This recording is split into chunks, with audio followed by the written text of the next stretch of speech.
Hey everyone, hopefully you're having a good day. My name's Andy. My channel is Finding Value. Today we're going to go over a whole bunch of different information. I got this from Twitter. Charlie Bolello. I follow him on Twitter. I look at a lot of the information that he gives, and this is just extra information for everyone to know on the channel.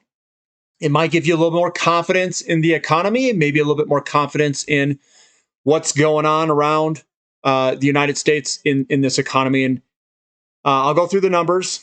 It's a whole bunch of different information here, a whole bunch. We go over rent increases, real estate prices, unemployment, hourly earnings I've got behind me, a whole bunch of different information that covers a wide array of different things. So this is just information so you guys are cognizant of it.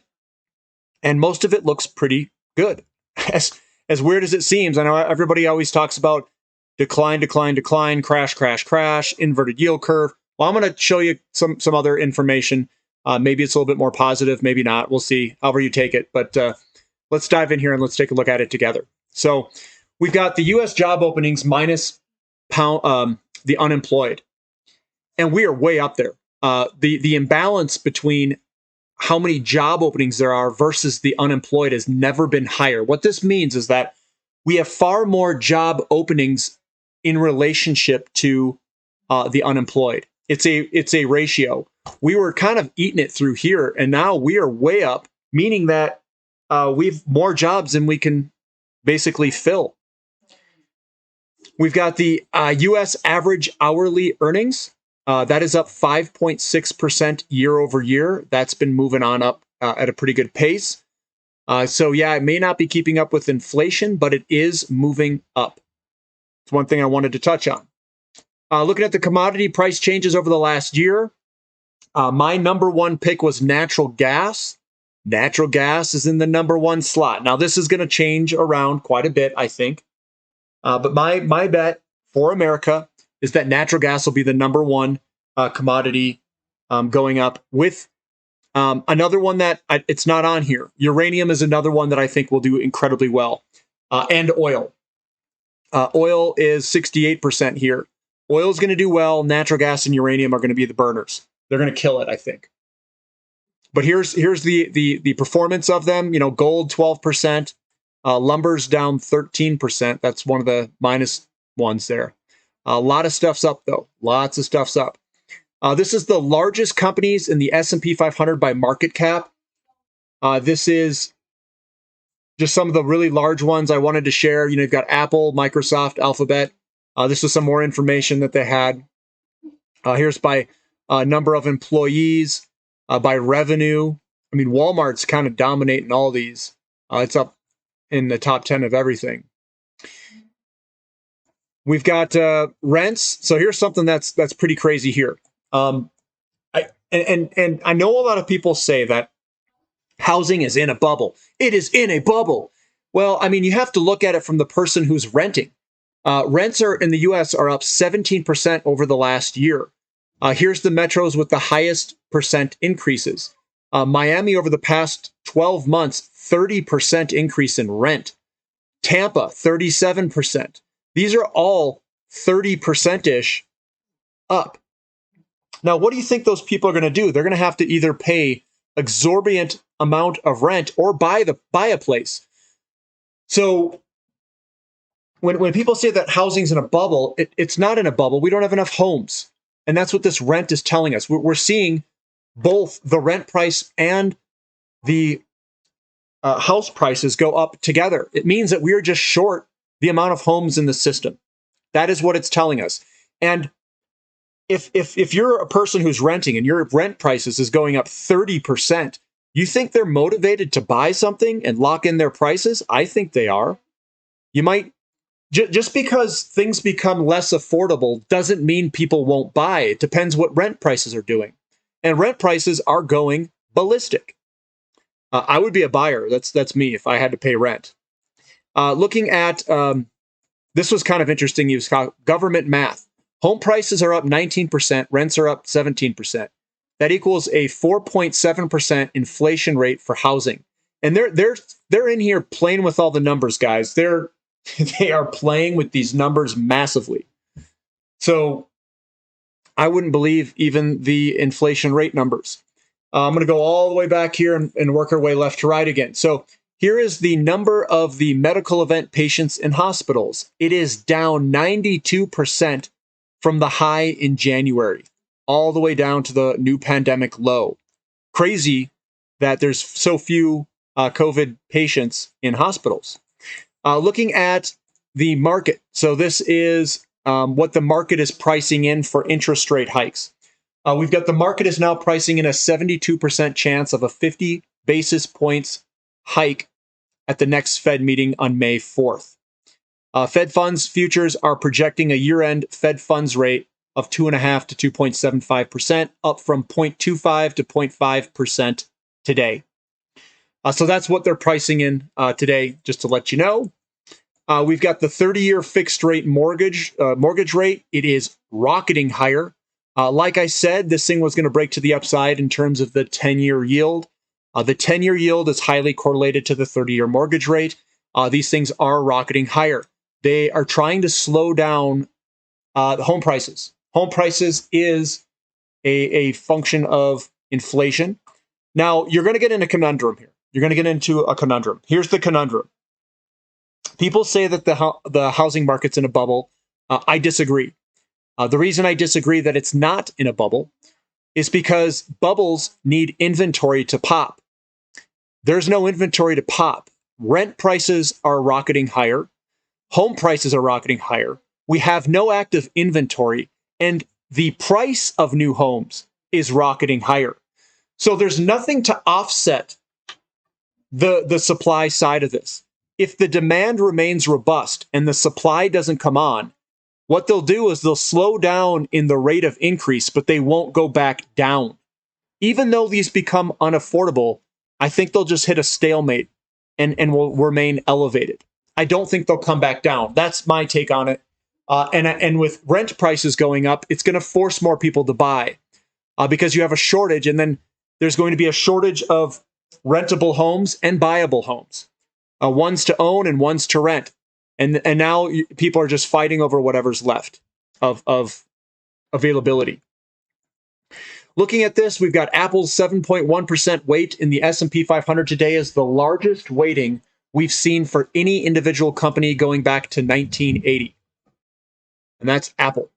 7.1% is the largest weighting. It says the housing boom continues with U.S. home prices hitting a record high for the 36th month in a row. Prices have increased 19% over the last year and more than doubled over the last 10 years. This is a very large boom.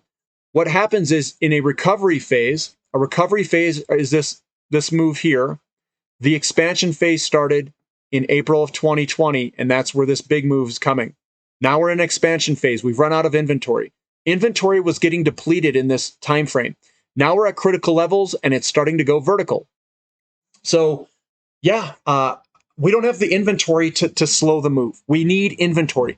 Mortgage rates will slow the move. It will slow the move, but I don't think it can stop it completely. I don't think we're going to go back down, is what I'm saying. I know a lot of people think that we've got this bubble on our hands. A bubble needs inventory for it to pop. If you have no inventory and the demand is there, when the price tries to fall, people will just step in and buy it. So we have to, obviously, I'm going to see what the data tells us. We'll see every month the monthly trends report. We'll watch it and monitor it. But I think we are in the biggest squeeze part of the housing market is happening right now. And obviously it will slow down at some point. I don't know when that point is. That's why we'll continue to monitor it. I just don't know how it would go back down. I don't think we're in a bubble yet. Bubble means that that prices are unjustifiably high in relationship to the inventory that you have. But if you have no inventory, it cannot, by definition, in my opinion, cannot be a bubble. Moving on over, I'm going to go to the left here, and then we'll go back through this again. This is our U.S. total non-farm payrolls. We have recovered. We had 22 million job losses, and then we've recovered 20.4 million of those jobs over time, and we have a lot of job openings. So we are recovering from this large shutdown in 2020. We've got the U.S. unemployment rate down to 3.6%. At least that's the numbers that they show here. It peaked all the way at 14.7, and now we're back down to lows. That's a good thing. That is more buying pressure in the real estate market. It's more, it's probably inflationary because more people have money, they're working. It's probably better for the economy as well. We've got, you have the same mortgage rate today as March 2013, 4.6%. This was March 31st that he posted this. But home prices in the US are up over 90% since then, with many areas of the country rising even more. Seattle, Phoenix, Tampa, Las Vegas, San Diego, San Francisco, all up over 130%. Affordability has declined. I agree, it has. Home price changes since 2000. Australia, 361. Canada, 345. UK, 232. US, only 166%, underperforming the other ones. And Japan, down 32% because of demographics. Looking at this, it's every major metro area in the US has seen double-digit percent increase in home prices over the last year, led by Phoenix, which is 32.6% higher. All 20 cities in the 20-city index hit record highs for the third month in a row. US home price appreciation by city, and these are the home price appreciation. I'm around Denver. I'm just south of Denver, and we're at like 20% or something. That's probably about what I would say is right. And here's all these ones here, and kind of the emerging areas are really starting to kill it down in the south. And then up north, more northern, they're not up as much. And then out west, in the middle here, Los Angeles, Portland, Denver, that's where we're at in the middle. Looking at, yep, I already went over that one. Coming down here, we've got annual changes in U.S. household net worth in the trillions. You can see that we've got a large difference in net worth in trillions as time is progressing. This money is able to buy more homes. It's gonna rotate into other assets, and it's going to actually help the housing market increase. Now, I'm not like a pro perma bull in housing. I just don't know how we're going to go down with no inventory. That's kind of where I'm sitting. But trillions, we've gone up a lot in terms of net worth. And that's also inflation, too. U.S. inflation hit a 40-year high this month, and the Fed is still buying bonds. Their balance sheet hit another record high this week at almost $9 trillion. Fed policy throw fuel on an inflationary fire. Looks like they're continuing to buy assets. No one knows why. Looking at this, we've got these are the Australia house prices, Canada, U.S. is lagging behind. We might see U.S. catch back up. Perhaps that's the case and we start going vertical. And remember, there's a lot of inflation in the system. Inflation adjusted, maybe home prices aren't going up as much as people think. It's the inflation in the system. The U.S. money supply has increased over 41% in the last 2 years, the largest 2-year increase in history. And this money is going to find a home. It may rotate into real estate. It may rotate into stocks. You saw that the net worth of individuals has gone up dramatically. The money supply has gone up dramatically. So, in my opinion, real estate, especially one with no inventory, is going to go up dramatically. That's kind of the natural cycle. Coming on the bottom here, let's see what we got. We got Green Markets Weekly North America Fertilizer Price Index. This is also, we've got a breakout, a retest, and a break higher. It's an all-time high, 113% year over year. I'm holding on to my fertilizer companies. Mosaic and Potash are the one, Intrepid Potash are the ones that I own. I'm just going to hold on, but we're making a new all-time highs in fertilizer.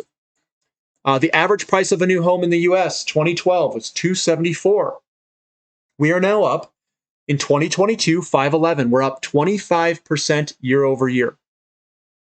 Over last year of 408,000. What this is a recovery phase. And in the recovery phase, all the way to 2016, roughly, is kind of a recovery phase. Then you'll notice 2017, 2018, and then 2018 onward, it starts to accelerate a little bit more.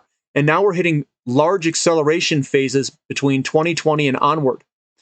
Because this was all kind of compressed. We had a big jump between 2016 and 2017. It slowed down a little bit, and then a massive jump after 2020.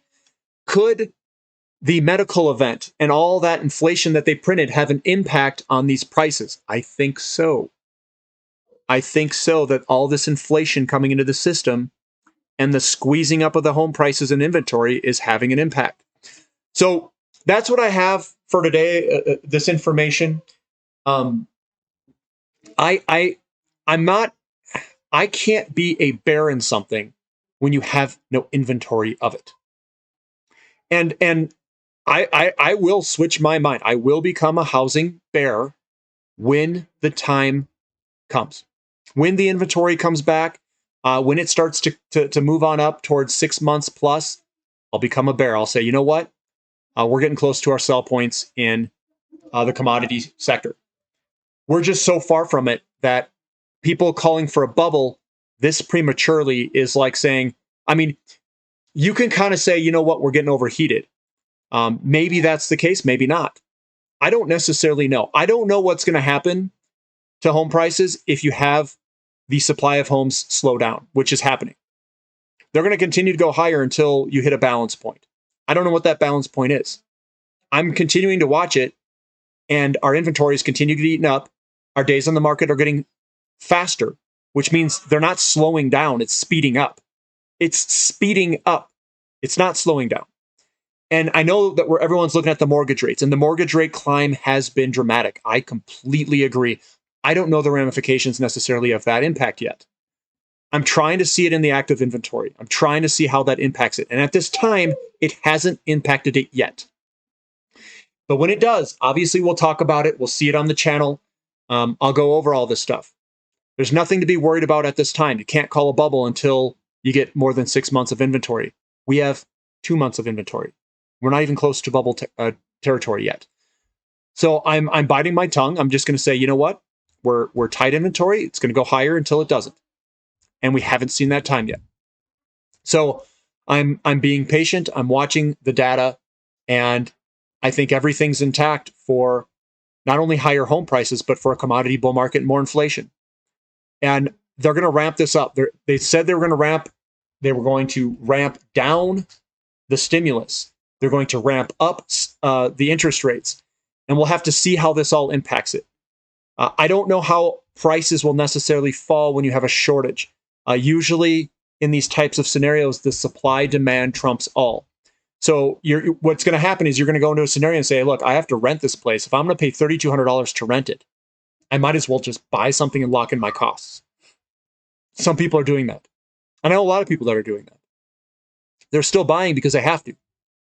They don't want to be subject to the rent prices going up even any more than what they are. And I feel for the renters, man. I saw this coming years ago, and I bought a house, locked in my cost at very low prices, and I said, you know what? I'm locked in. I'm good. Like I was so worried about that because I saw rent prices starting to move, and I was like, I got to buy a house now. And that's what I did. So hopefully you guys like the content. Give me a thumbs up. Subscribe to the channel if you haven't. Definitely check out my website. My website below, www.finding-value.com. Become a platinum member. We're going to be doing some question and answer sessions Saturday. This Saturday, what is that? 4/9, I think. 4/9, 7 a.m. Mountain Standard Time. If that sounds interesting, sign up, become a platinum member, and join the question and answer session. We can go over whatever you want. It's been getting larger, the sessions in terms of people. I tape these sessions. I post, if you can't make it, I post it on the website, and you guys can watch it afterwards. I'm also contemplating doing some training sessions. If you're a platinum member, free. You can come and go to it and ask questions. Hopefully this will be the training of your lifetime. If that sounds interesting, become a platinum member, get access to training for free. That's what I think I'm going to do for those who want to become platinum members. I'll do that. And if you're a silver member and you want to become a platinum member and you took a yearly long subscription, let me know. I can change that. So I'll give you a coupon, a discount code. Let me know beforehand, and we can get you upgraded to a platinum if that's what you want to do. All right, guys. We'll see you next time. This is Finding Value.